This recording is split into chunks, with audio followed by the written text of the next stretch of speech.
इसमें कई लड़ाइयाँ लड़ी गई इस आज़ादी को पाने के लिए। हमारे देश के बहुत सारे नौजवान जो थे वो फांसी के फंदे पे झूल गए। कितनी माओं की गोद छूने हुए, कितनी बहनों से राखी वाला हाथ छीन गया, कितनी सुहागिनों का सुहाग टूटा, तब जाके हमें ये झंडा प्राप्त हुआ, हमारी आज़ादी मिली। नर के साथ नारियों ने भी स्वतंत्रता की ज्वाला में भस्म होकर अपने बहुमूल्य बलिदान का परिचय दिया। यानी कि नारियों ने भी स्वतंत्रता संग्राम में भाग लिया। आप लोग जानते होंगे रानी लक्ष्मीबाई का नाम सुने होंगे, उन्होंने भी आज़ादी की लड़ाई लड़ी। तब जाके कहीं 1947 ईस्वी 15 अगस्त 1947 ईस्वी को हमारा देश आज़ाद हुआ और हम इस झंडे को फहराते हैं और इसके नीचे ये शपथ लेते हैं कि हम इस दिवस को हमेशा अक्षुण्ण बनाए रखेंगे, फिर किसी तिरंगे को हम अपने देश में आने नहीं देंगे। आपने यहाँ बहुत सारे अभिभावक लोग आए हैं, मेरी तुमसे मुलाकात नहीं हो पाई है, कोई पेरेंट्स मीटिंग नहीं हुआ है आगे तक, लेकिन मैं उनसे कहना चाहूँगी कि ये बच्चे जो है हमारे भविष्य हैं। विद्यालय है, हम इस बच्चों को संवारने की कोशिश करते हैं, लेकिन आपके सहयोग के बिना अधूरा है ये काम। आपका सकारात्मक सहयोग चाहिए हमें। बच्चे जो है वो नियमित रूप से आए, साफ सुथरे परिधान में आए। जो विद्यालय के लिए ड्रेस आवंटित है, निर्धारित है, उस ड्रेस को पहन कर आए। मैं लगभग 20 दिनों से आ रही हूँ और मैं देख रही हूँ कि बहुत सारे बच्चे आते हैं जिनके पास बहुत ज़रूरी चीज़ है पढ़ने लिखने की, वो नहीं है। उनके पास कॉपी नहीं है, उनके पास पेंसिल नहीं है। हमारे बच्चे दिन भर विद्यालय में रहते हैं। आप बताइए क्या करेंगे, कैसे पढ़ेंगे? बच्चे लंच टाइम खाना खाने के बाद चले जाते हैं, वो कहाँ जाते हैं? घर जाते हैं। आपका काम है कि उनको कान पकड़ के विद्यालय में लाए। विद्यालय में ठहराव जरूरी। 3:30 के बाद मैं बच्चों को छोड़ती हूँ, लेकिन कुछ बच्चे जो है भाग जाते हैं, निकल जाते हैं।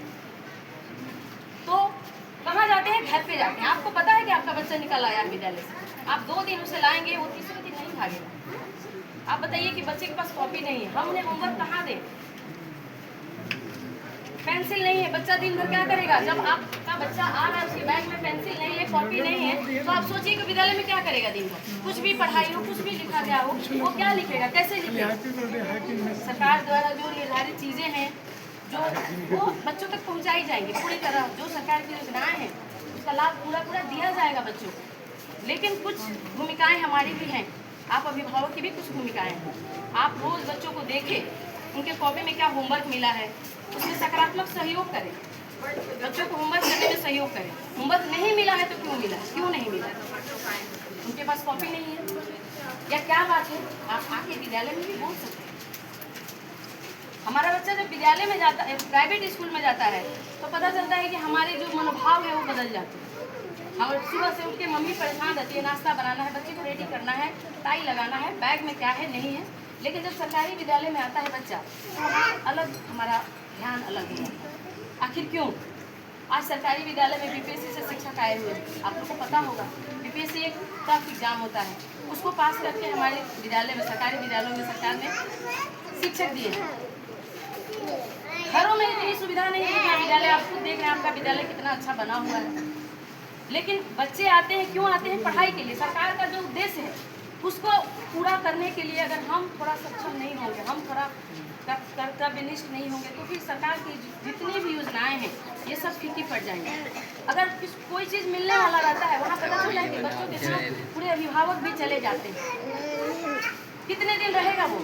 अगर आपको चावल मिलता है, पैसा मिलता है सरकार द्वारा, कितने दिन ठहरेगा वो आपके पास? लेकिन आपका बच्चा अगर पढ़ता है तो पूरे भर के लिए पढ़ता है। इन सब बातों पे आप ध्यान दें। आप देखिए दुनिया आगे बढ़ चुकी है, बहुत आगे बढ़ चुकी है। आप अपनी उम्र के बच्चों को कहीं दूसरे जगह ले जाके देखिए, वो आपके बच्चों से बहुत आगे है। हम चाहते हैं कि हमारे बच्चे भी पढ़ें।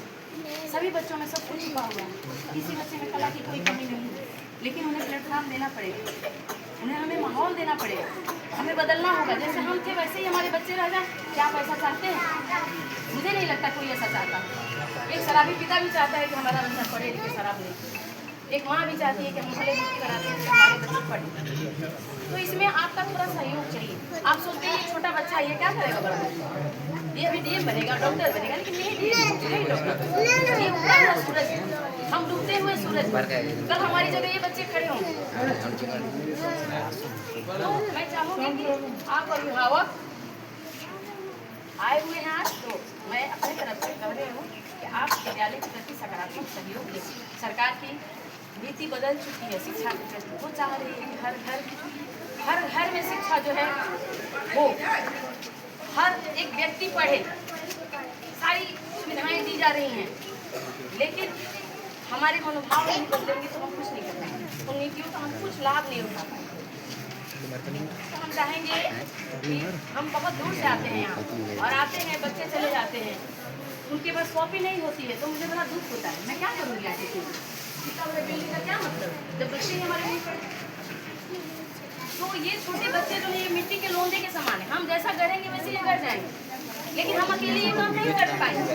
ये आपसे जुड़े हैं, हमसे पहले ये आपके बच्चे, आप इनके शिक्षक हैं, तो आप इन पे ध्यान दें। सोचे नहीं कि ये छोटा है ये क्या करेगा, यही आपका भविष्य है, यही आपके परिवार की जो भी चीजें वो बदल सकता है आगे चल, यही कल डॉक्टर बन सकता है, इंजीनियर बन सकता है, वैज्ञानिक बन सकता है। तो मैं यही कहना चाहूँगी अभिभावकों से कि शिक्षा के प्रति जागरूक हो जाइए, छोटी छोटी चीज़ों पे ध्यान देना छोड़िए और बच्चों पे ध्यान दीजिए, थोड़ा सा सहयोग दीजिए हमारा कि हम अपने लक्ष्य को प्राप्त कर पाएँ। हम उद्देश्य से विद्यालय खुला है, समाज में विद्यालय खुलता है कि समाज में बदलाव, समाज के बदलाव के साथ साथ देश का बदलाव हो। सरकार आज हर सुविधाएं दे रही है बच्चों को, MDM बनता है, क्यों बनता है, ताकि बच्चे घर नहीं आए, क्योंकि जब MDM नहीं बनता था तो बच्चे घर जाते थे खाने के लिए और घर ही जाता था। लेकिन आज ये सब सारी योजनाएं चल रही है विद्यालय में हर जगह। तो आप लोग सहयोग दें, बच्चों को हर चीज़ उपलब्ध कराएं जो उनके पठन पाठन के लिए आवश्यक है। और रही बात सरकार की, सरकार द्वारा जो भी सुविधाएं दी जाएंगी वो आपके बच्चों तक पूरी तरह पहुँचे। इन्हीं सब के साथ मैं